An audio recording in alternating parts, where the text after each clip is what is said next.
राम राम मंडळी, बैलगाडा शर्यत बघताय ना, अहो बघायलाच पाहिजे, कारण तो खेळ आहे आपल्या रक्तातला, खेळ आहे आपल्या मातीचा. मित्रांनो, बऱ्याच दिवसापासून कमेंट येत होते लोकांची की दादा तुमचे व्हिडिओ पडणं झाले ते, पण त्याचं झालं काय, रानातल्या कामाची पळापळ, बाकीचे उद्योग आणि ह्याच्यात व्हिडिओ करायला पण वेळ मिळत नव्हता. आणि जरी वेळ मिळेल तेव्हा आपल्याला खऱ्या अर्थाने 100% पायरा फिक्स कळत नव्हतं. त्यामुळे खोटं बोलून खोटं सांगून काय बोलावं हे कळत नव्हतं. मित्रांनो, खऱ्या अर्थानं आजच्या घडीला खेळ पायऱ्यांचा थोडासा गुपितच ठेवला जातोय. म्हणजे बरेचसे बैलगाडा मालक असतील ते आपल्या बैलांचे पैरे ते गुपितच ठेवतात. त्याच्यामुळं मैदानात गेल्यावर वेगळेच धप्पे पडतात. पण हरकत नाही मित्रांनो, आज जरी मी काय पैरे सांगत असलो तरी त्यामध्ये पण बरेचसे धप्पे पडण्याचे चान्सेस आहेत असं म्हटलं तरी बी वावगं ठरणार नाही मित्रांनो. पण हरकत नाही मित्रांनो, जरी धप्पे पडले तर तुम्ही समजून घेता, कारण तुम्ही नक्कीच आपल्यावर तेवढ्या चांगल्या पद्धतीनं प्रेम करता, व्हिडिओला लाईक करता, शेअर करता. त्याच्यामुळे आज आपण ह्या चांगल्या स्टेजला पोहोचलो आहेत. मित्रांनो, उद्या जबरदस्त मैदान भरवलं जातं चिंचोळीत, आणि खऱ्या अर्थानं त्या मैदानाची आतुरता बऱ्याच दिवसापासून होती आणि नक्की चर्चाही बऱ्याच दिवसापासून होती. त्यामुळे मैदान टॉप क्लास होणार आहेत, काय वाद नाही मित्रांनो. सगळ्यात पहिल्यांदा सांगायचं आणि बोलायचं झालं तर विठ्ठल नानाच्या दावणीला असलेलं तेजा आणि दिवाण्या ही जोडी उद्या एकत्र पाळताना दिसणार आहे,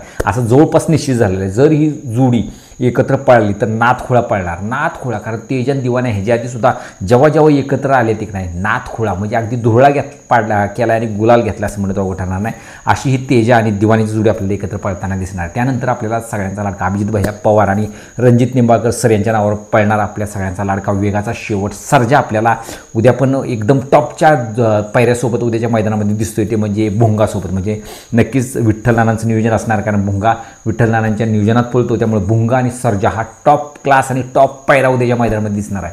नक्कीच बऱ्याच दिवसापासून ह्या पायऱ्याची सुद्धा आतुरता होती बऱ्याचशा बैलगाडा शौकीनांना.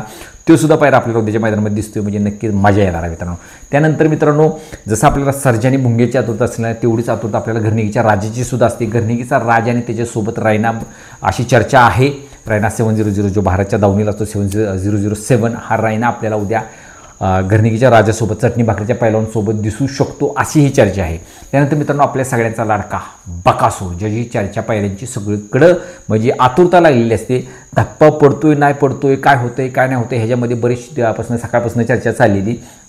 काही लोक म्हणत होते की कंदूरचा राजा असणार आहे 99.99%, काही लोक म्हणत होते 99.99% चिके असणार आहे. पण जवळपास आता निश्चित होतं की जवळपास आपल्याला जो कंदूरचा राजा आहे तोच आपल्याला उद्या बकासूरसोबत दिसू शकतो. राहिला 1% धप्पा असेल तो आपल्याला चिक्याचा असू शकतो, कारुंडेकरांचा चिक्या. म्हणजे 99% कंदूरचा राजा, आणि जर 1% जर काय झाला, जर धप्पा पडलाच तर आपल्याला कारुंडेकरांचा चिक्या. म्हणजे खऱ्या अर्थानं जर विचार केला तर राजा असो नाही तर चिक्या असो, बकासूर या बैलगाडा क्षेत्रातील मातब्बर बैल आहे आणि त्याचा नाद कोणीच करू शकत नाही.